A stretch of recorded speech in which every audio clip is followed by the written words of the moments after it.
Our sermon this afternoon is titled, A Day of Small Things. A Day of Small Things. In this chapter of Zechariah, we find the fifth of 8 visions. 8 visions that Zechariah receives in a single night. And this vision has some of the most recognizable and memorable statements in the book of Zechariah about God's power, God's work, continuing even when we are discouraged and unable to see it. And Zechariah is, with this vision, encouraging the people of the Lord. Zechariah's ministry came in the days of Ezra, when the people had just begun returning from captivity in Babylon, and the work of rebuilding the temple had been started, but not completed. And the Lord was using Ezra, Haggai, Zerubbabel, and Zechariah in various ways to encourage the people to the work, to the continued construction of the temple.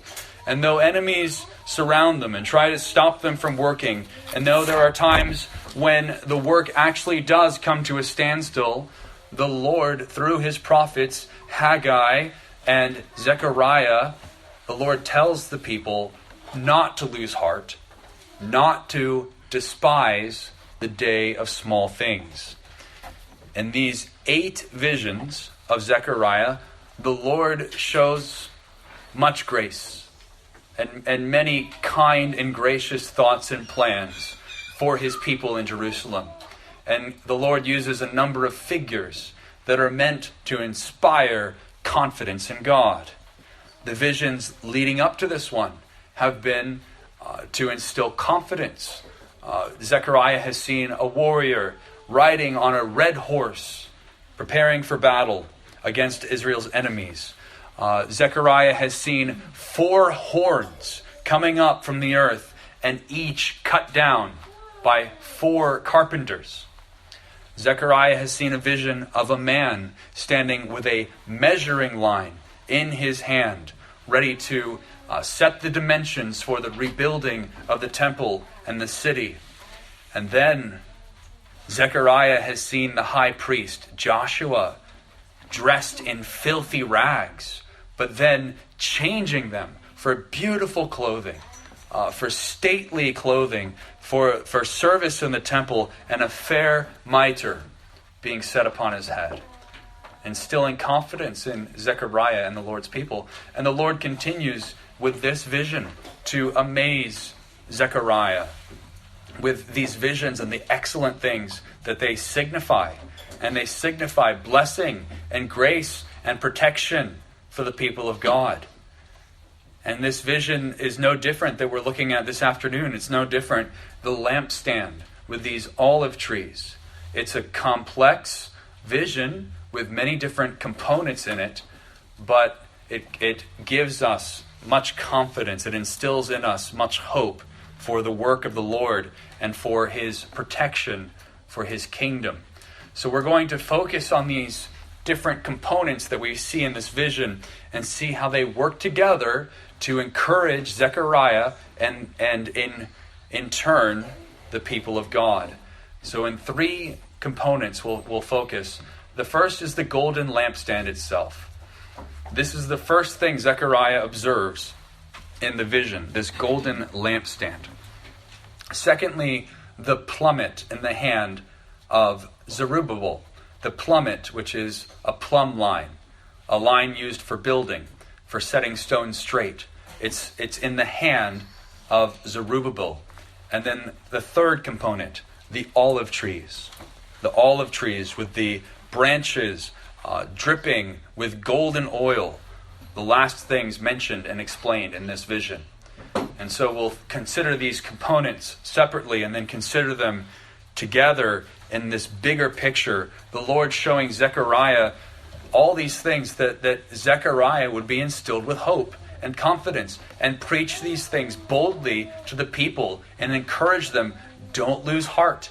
Don't despise the day of small things. Continue the work. Rebuild the temple.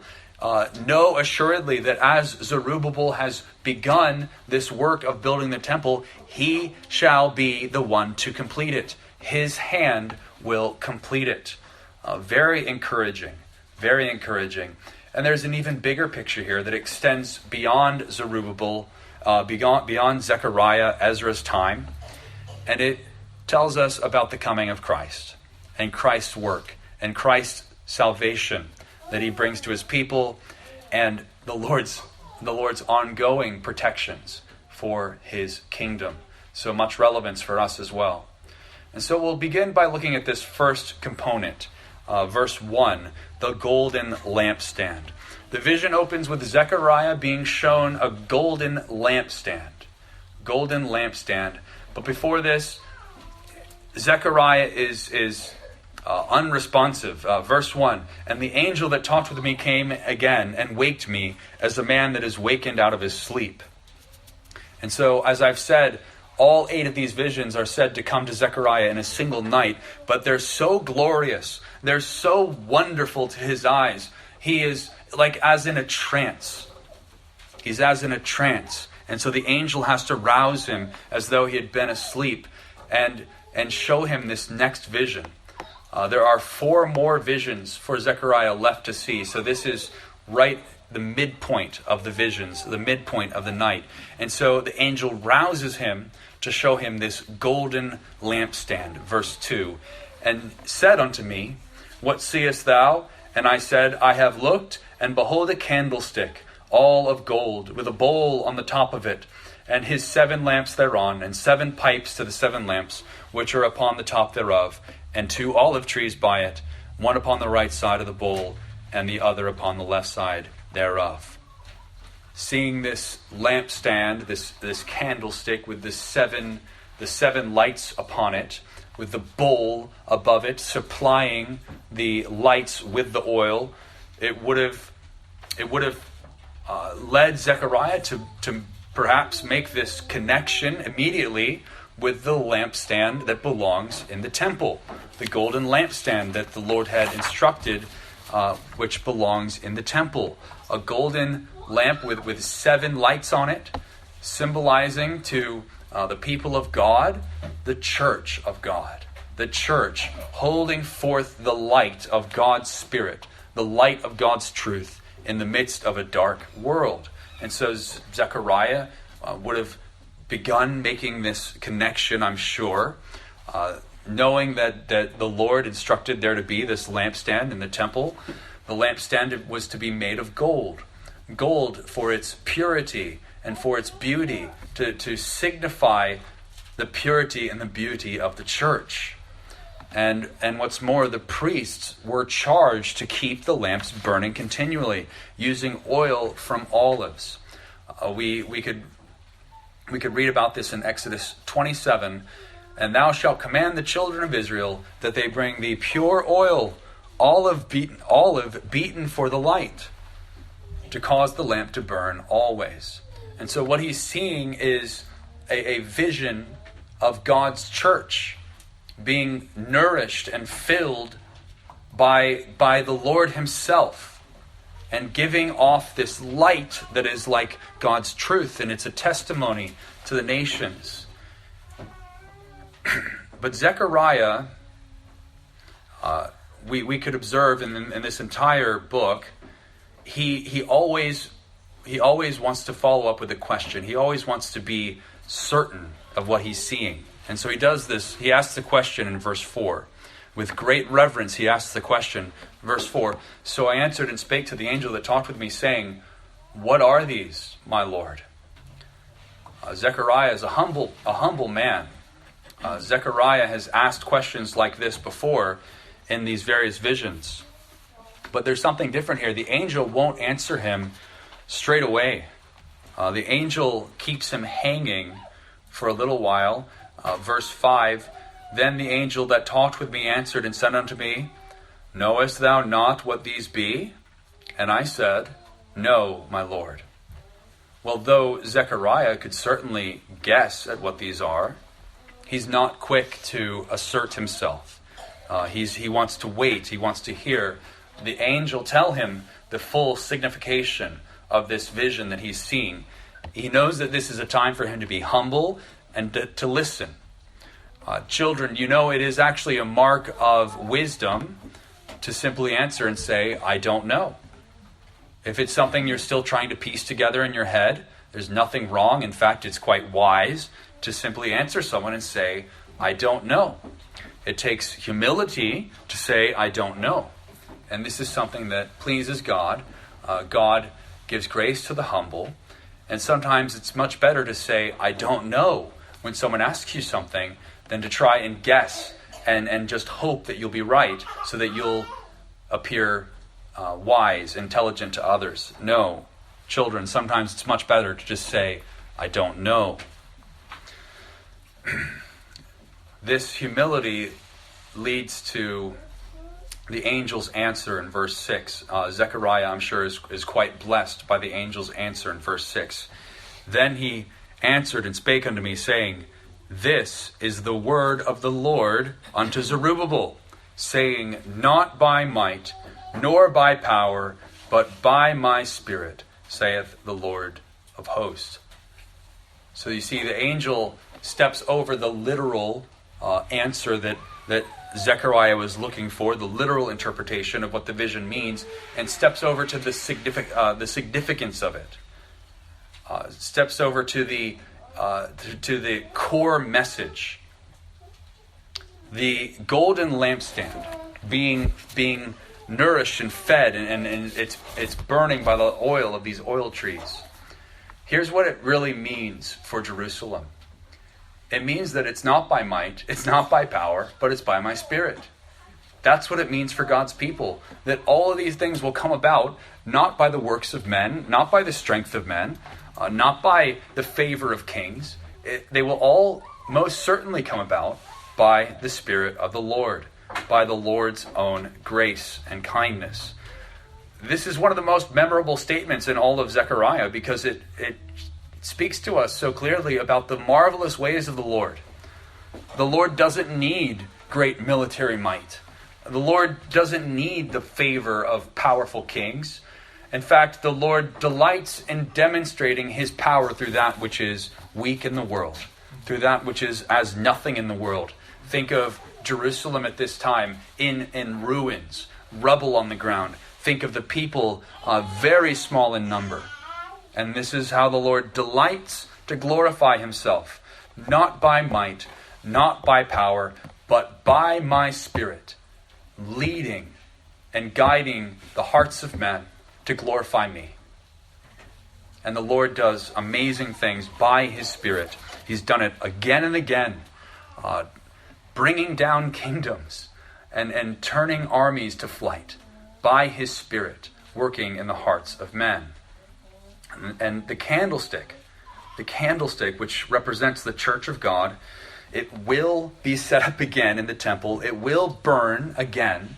The priest will tend to it, all by God's Spirit. And this will happen. The Lord is guaranteeing it. The Lord is showing it to Zechariah. Surely this will happen, no matter how many enemies there are, no matter how many enemies of God's people trying to snuff it out. The Lord will do it. And this goes right hand in hand along with the Lord's sure promise that the church will not fade away from the earth. As long as the earth endures, the church will remain. The church will never disappear from the face of the earth. So this is a glorious thing that Zechariah is able to see. It's encouraging to him, I'm sure, especially to learn it's not by might. Don't worry about might, Zechariah. Don't worry about earthly power. It's by my Spirit. This will take place. The church will come through this gloriously. In verse 7, the angel continues and confirms these things even further. In verse 7, Who art thou, O great mountain? Before Zerubbabel thou shalt become a plain. He shall bring forth the headstone thereof with shoutings, crying, Grace, grace unto it. And so God will use Zerubbabel, who is a kind of a governor over Jerusalem. The Lord will use Zerubbabel, though he has no great army, though he has no great wealth. The Lord will use Zerubbabel to clear away opposition as a mountain that would be cleared away into a plain. Thou great mountain, opposition to this work, opposition to the church. The Lord says, before Zerubbabel, thou shalt become a plain. The Lord will use little Zerubbabel and the little number of the people of God to clear away all opposition, even though it would be as a great mountain. Again, this is not something that Zerubbabel is capable of doing on his own, humanly speaking. It's by the Lord's Spirit. The Lord will use Zerubbabel by making to complete the work of the temple. The angel also says something about Zerubbabel bringing forth a headstone with shouting and rejoicing. Now, what could this mean? The headstone. Now, this is another word for a cornerstone. A cornerstone. And so Zerubbabel will be involved. We've read in our passage, Zerubbabel will be involved in laying that cornerstone and seeing the construction of the temple to completion. And there will be much rejoicing, and people will be very thrilled to see the temple being completed. But there's another dimension here. There's a prophecy here. Now, as exciting as it would have been to see the temple being built by Zerubbabel, let's not forget that Zerubbabel is mentioned in the lineage of Christ. Zerubbabel is one of the ancestors of Christ, coming from the line of David. And so when this prophecy is given, he shall bring forth the headstone thereof, with shouting, crying, grace, grace unto it.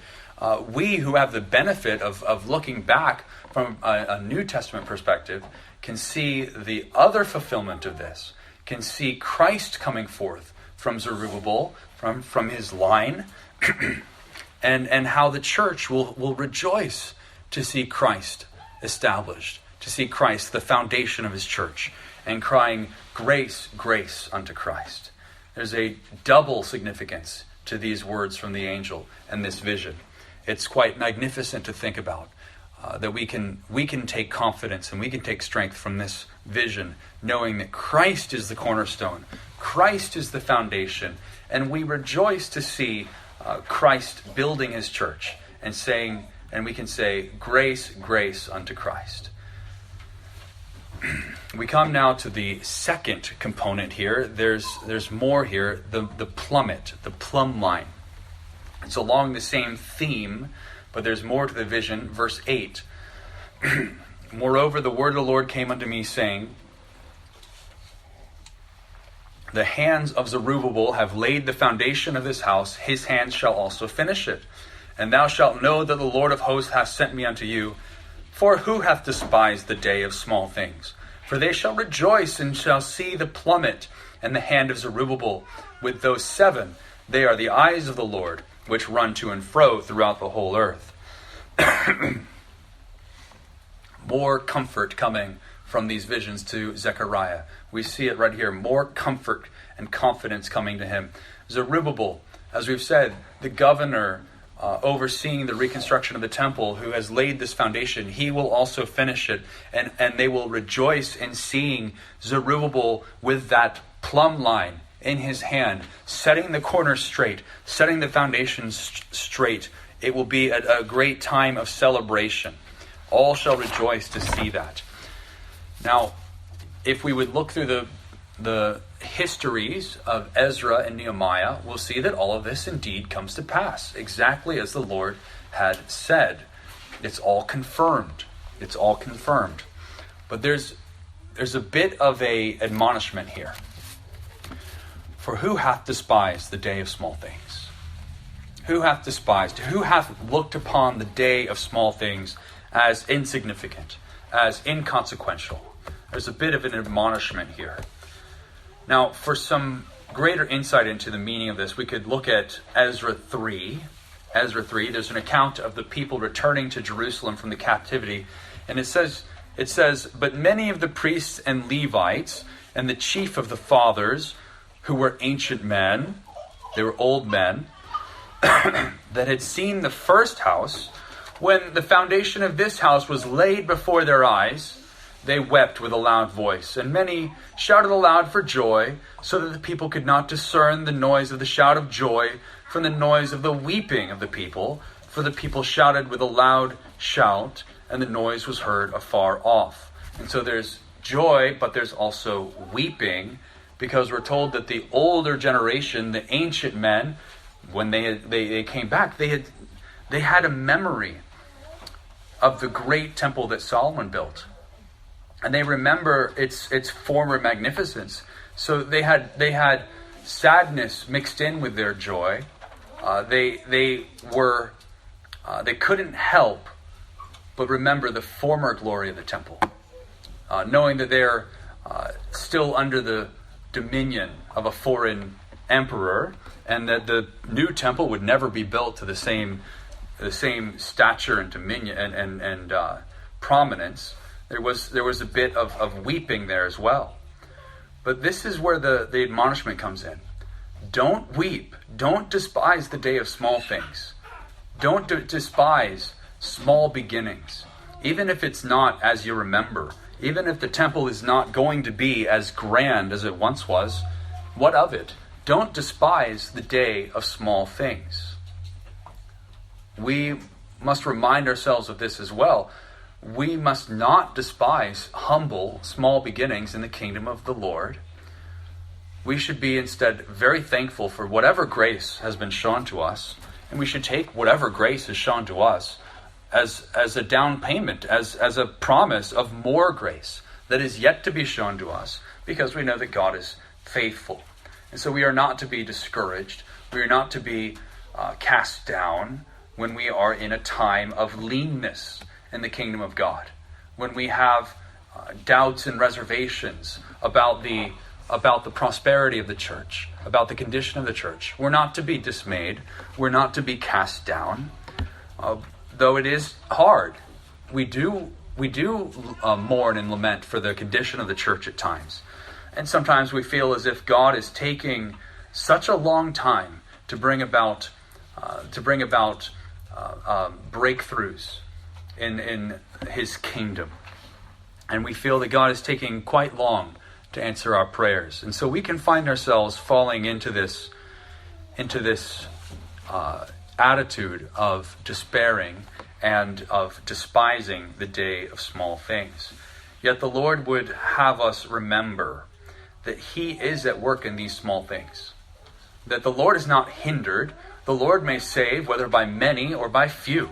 The Lord is not dependent upon earthly parameters to accomplish His purposes. And He is accomplishing His purposes even when the church appears to be quite lean. And even when the church appears to be quite sickly, the Lord continues to accomplish His purposes. The Lord would have us remember that we will one day see His workmanship and be amazed. We will one day see all that He's doing, even in times when we think that the church is quite sickly. We'll be able to look and see from a new perspective one day, and see the branches of the church extending across the earth, birds of the air finding their rest in this great tree. Zechariah is encouraging and calling to comfort whoever was weeping when they came to Jerusalem. And he's telling them, rejoice. Don't despise the day of small things. Don't despise. Zerubbabel is standing. Zerubbabel is standing with that plumb line in his hand. And this is a mark of God's grace to us. A mark of God's favor. Why would we despise this? No, let us rejoice in even the day of small things. And so this admonishment. There's one more part to this when the angel says, for they shall rejoice when they shall see the plummet of the hand in the hand of Zerubbabel with those 7 eyes. They are the eyes of the Lord, which run to and fro throughout the whole earth. Now, what could this mean with the 7 eyes? With the 7 eyes. Well, brethren, this is simply a way of describing the Lord's perfect vision, the Lord's perfect perspective on all of these things. The number 7 telling us about the Lord's ability, the Lord's perfect ability to view things from all sides. The Lord is not at any disadvantage to see these things for what they really are. It's we who struggle with this in this regard. It's we who are at a disadvantage to see things from all sides, but not the Lord. The Lord, the seven eyes of the Lord that run to and fro throughout all the earth. The Lord's perspective is perfect. The Lord's perspective is comprehensive. He sees and he knows the significance of all things. He doesn't miss anything. And so it would be foolish for us to despise the day of small things, knowing that the Lord is above all. The Lord sees all things. And any sign of grace from the Lord is a reason for us to greatly rejoice, knowing that the Lord is at work and the Lord will lead his people and lead them in triumph. Which brings us to the third component here as we talk about the olive trees. The olive trees. Now, what are these? So after being shown the candlestick with these 7 lamps and being told a little bit about what these are, and then after being given this other encouraging sight of Zerubbabel and the plumb line in his hand, Zechariah is beginning to see what all of this means. And now it circles back around to the olive trees that Zechariah had seen at the beginning. Zechariah might be grasping what the candles, the lampstand is. Zerubbabel, he understands that. But verse 11, he asks about these olive trees. In fact, he asks about them twice. Verse 11 and 12. Then answered I and said unto him, what are these 2 olive trees upon the right side of the candlestick and upon the left side thereof? And I answered again and said unto him, what be these 2 olive branches which through the 2 golden pipes empty the golden oil out of themselves? Zechariah asks about these things because he's fascinated by them. It's a wonder to behold these things. Olive trees, healthy, verdant olive trees, dripping from the branches with golden oil, not needing to be pressed, but the olives themselves dripping with golden oil to the point that they're running and flowing down these 2 pipes made of gold. And they're replenishing the bowl, which is then connected to the lamp, so that lights will never go out. He's transfixed by these things. They're beautiful to behold. And so he asks, what are these things? What are these things? He can see their importance. He can see their how they're filling the bowl, and how the whole sight is encouraging and comforting to him. He can see all that, but he still doesn't quite understand what these are. What do they represent? Why are there 2 of them? The angel gives this as an answer in the final verse, verse 13. And he answered me and said, knowest thou not what these be? And I said, no, my Lord. Then said he, these are the 2 anointed ones that stand by the Lord of the whole earth. These are the 2 anointed ones. Well, what 2 anointed ones? Now, what does this mean? To get at the answer of this question, we might take a moment and consider what is happening right now in Jerusalem in Zechariah's day. What's going on? Looking at the book of Ezra, looking at the book of Nehemiah, we see something. We see that it is Zerubbabel who is the civil leader of the settlement, Jerusalem. It's Zerubbabel and it's Joshua, the high priest, that are leading the charge, that are leading the people in the work of building the temple. These are the 2 anointed ones of God. These 2 figures fit this description. Zerubbabel, the anointed one of God, being a ruler, being one who holds a lawful ruling office, being a civil leader, fits the description of an anointed one of God. And he's leading the charge. He is supporting the church. He is arranging for the materials. He is doing all these things to see that the church, that the temple is built and the ministry of the church goes on. He is an anointed one. And then we have Joshua. Joshua, the high priest, who is also anointed and ordained by God to be a representative in the church. Not to rule in civil affairs, but nevertheless anointed by God to minister in the church. Now together, these two, they represent the state and the church used by God to foster the true worship of God. Do we see this? The true worship of God as figured by the golden candlestick. This is how it's been in former times in the history of church. We had Moses, who stood as a civil leader to the church and to the nation of Israel, and then Aaron stood as high priest. Two anointed ones working together to safeguard the church, to minister to the church in God's power, and to foster the worship of God. And it's been this way in the history of Israel, the state in partnership with the church authorities to encourage and promote and foster the work of God. It's been this way biblically and in history, and it's been this way in various times and places in the history of the world, and it will be again. This is how it's meant to be. The civil and the church ministering at the same time to the people of God to foster and to increase the worship of God and God's glory. Now this is all quite similar to what we would find in the book of Revelation 11, where it says that there are two witnesses, and God raises up the two witnesses to prophesy to the church. And here's what it says about them. Revelation 11.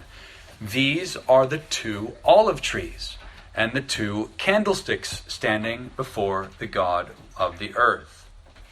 And so again, we see there's a church authority and there's a civil authority. Both of them are ordained by God. Both of them are rightly called God's minister. And both stand before God. They stand before God, deriving whatever authority they have from God, and then turning to minister to the people of God in God's name. The civil and the church. Zerubbabel and Joshua, they are the anointed ones that are figured in this vision. Zerubbabel and Joshua. But Zerubbabel and Joshua will not live on forever in Jerusalem. They'll pass away. They'll be replaced by others. And on it will go.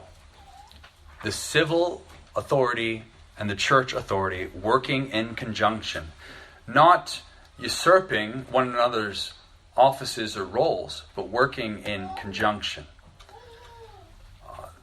This is all figured for Zechariah in this vision, the two olive trees. Well, we have examined the passage in terms of these different sites in the vision. The golden candlestick, Zerubbabel standing with the plummet, and then the two olive trees. And as we've said, these sites, they all work together to present this great sight, this great vision of confidence and hope. It's a prophecy for the Lord's instilling hope in the people of God for what the Lord is doing. Now, if you were Zechariah, or if you were one of Zechariah's hearers in his ministry, and you heard of these visions, you would have great cause for hope and great cause for confidence.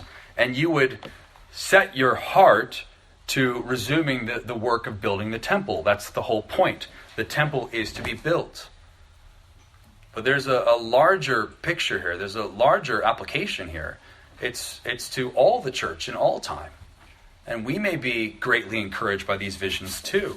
And we may see for these visions and understand from them the proper role of the civil authority and the church authority in conjunction one with another, fostering the worship of God. And all of this is to encourage us, and we should take the application from this, not to despise the day of small things. Not to despise the day of small things. We are to take from this the application that we should be very hopeful and confident when we see the Lord blessing us in any way, even enabling us to have this modest gathering together, and knowing that across our land that gatherings like this are taking place. It should be encouraging. We should not despise the day of small things. God is at work. God sees all things, and He knows what He's doing.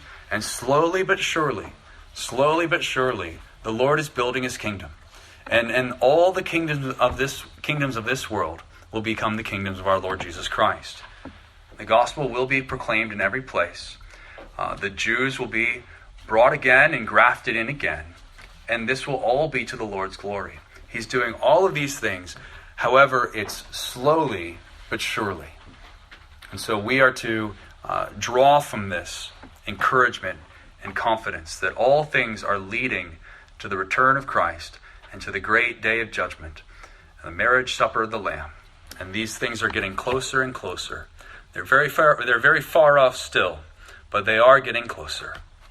So we're not to despise the day of small things. The Lord is at work. We are to be rejoicing in every dewdrop of mercy, and every grace that God sends our way. We could also remember what the Lord says through Paul in the book of Philippians. He that hath begun a good work in you will perform it until the day of Jesus Christ. There's no reason for doubt. So even when the times in the church seems lean and sickly, the Lord will continue the work. It will take place. And we are not to despise the day of small things, knowing that the Lord will not fail. The Lord will not fail. It will come to pass. May the Lord bless His word to our hearts.